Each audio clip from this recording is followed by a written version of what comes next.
Elements exports పై China కీలక నిర్ణయం తీసుకుంది. విదేశీ సంస్థలు రేర్ ఎర్త్ ఎలిమెంట్స్ కోసం ప్రత్యేక అనుమతులు తీసుకోవాలని నిబంధనలు విధించింది. ఈ నేపథ్యంలో భారత్ అప్రమత్తమైంది. రేర్ ఎర్త్ ఎలిమెంట్స్ భద్రత కోసం national critical mineral stockpile program Bharat ప్రారంభించింది. అండ్ రీసెంట్ గా కేంద్ర ప్రభుత్వం ఈ ఎన్సిఎంఎస్ ప్రోగ్రామ్ ని ప్రకటించింది. 2 నెలల రేర్ ఎర్త్ ఎలిమెంట్స్ రిజర్వ్స్ ని సృష్టించి దిగుమతుల ప్రభావం పడకుండా జాగ్రత్తలు తీసుకుంటోంది.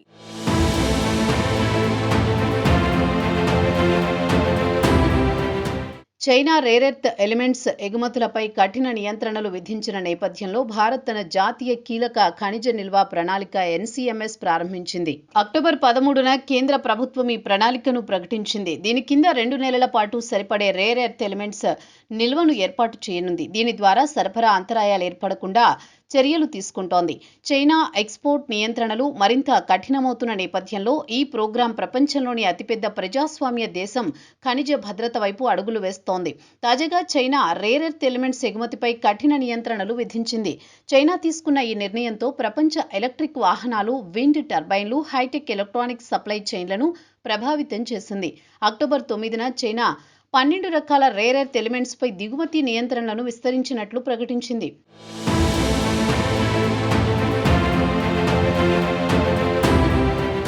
ఈ కొత్త నిబంధనల ప్రకారం చైనా మూలం రేర్ ఎర్త్ 0.1% కంటే ఎక్కువగా ఉన్న ఉత్పత్తులను ఎగుమతి చేయాలంటే ప్రత్యేక లైసెన్స్ అవసరమని తెలిపింది. దీని ద్వారా బీజింగ్ తన నియంత్రణను దేశీయ ఉత్పత్తి పరిమితి దాటి గ్లోబల్ తయారీ రంగంపైన విస్తరించింది.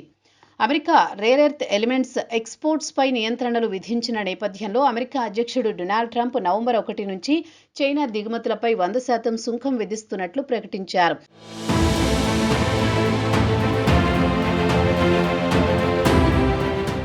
సెప్టెంబర్లో చైనా రేర్ ఎర్త్ ఎగుమతులు ఆగస్టుతో పోలిస్తే 31% తగ్గాయి. మరోవైపు భారత్ తీసుకొచ్చిన ఈ ఎన్సిఎంఎస్ ప్రణాళికలో రేర్ ఎర్త్ ఎలిమెంట్స్ పై 2 నెలల నిల్వను సృష్టించాలనే లక్ష్యంతో ప్రైవేటు రంగాన్ని భాగస్వామ్యం చేయనున్నామని అధికారులు తెలిపారు. ప్రారంభ దశలో రేర్ ఎర్త్లపై దృష్టి పెట్టి తర్వాత ఇతర కీలక ఖనిజాలను కూడా చేర్చే ప్రణాళిక ఉందని వెల్లడించారు. ఇక ఈ నేషనల్ క్రిటికల్ మినరల్ మిషన్ కోసం 500 కోట్లు కేటాయించారు. ఈ మిషన్ 2030 నాటికి 1200 కీలక ఖనిజ గనులను గుర్తించి 270 కిలోటన్నుల రీసైక్లింగ్ సామర్థ్యాన్ని నెలకొల్పడమే లక్ష్యంగా పెట్టుకుంది.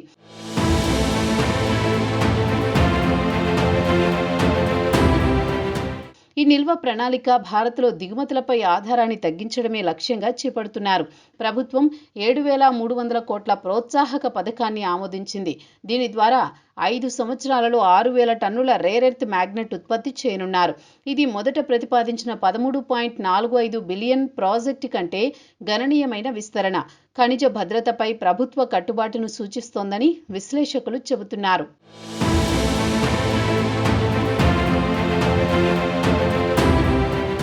భారత్లో రేర్ ఎర్త్ ఎలిమెంట్స్ రిజర్వ్స్ ఉన్నా వాటి ప్రాసెసింగ్ టెక్నాలజీలో వెనుకబడి ఉంది. దీంతో కేంద్ర ప్రభుత్వం ఈ ఎన్సిఎంఎస్ ప్రోగ్రామ్ను ఆత్మనిర్భర్ భారత్లో భాగంగా తీసుకువచ్చింది. భారత్లో 7.23 మిలియన్ టన్నుల రేర్ ఎర్త్ ఆక్సైడ్, 13.15 మిలియన్ టన్నుల మోనజైట్ నిల్వలు ఉన్నాయని అంచనా వేస్తున్నారు.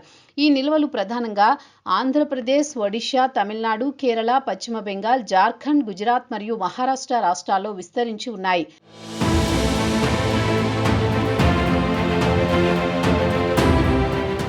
అయితే దేశంలో ఈ ఖనిజాలను తవ్వి ప్రాసెస్ చేసే ఆధునిక సాంకేతికత తక్కువగా ఉంది. ప్రస్తుతం భారత్ రేర్ ఎర్త్ అవసరాల కోసం ఎక్కువగా దిగుమతులపైనే ఆధారపడుతోంది. ఖనిజ మంత్రిత్వ శాఖ ఇప్పటి వరకు కీలక ఖనిజ బ్లాకులపై 6 విడతల వేలం నిర్వహించింది. అందులో 55 బ్లాకులలో 34 బ్లాకులు ఇప్పటికే కేటాయించబడ్డాయి. అయితే స్టాక్ ఫైల్ ప్రణాళిక తాత్కాలిక భద్రతను కల్పించినా దీర్ఘకాలికంగా భారత్కు నిజమైన ఖనిజ స్వావలంబన సాధించాలంటే దేశీయ తవ్వకం, శుద్ధి సాంకేతికతల అభివృద్ధి తప్పనిసరి అని నిపుణులు చెబుతున్నారు.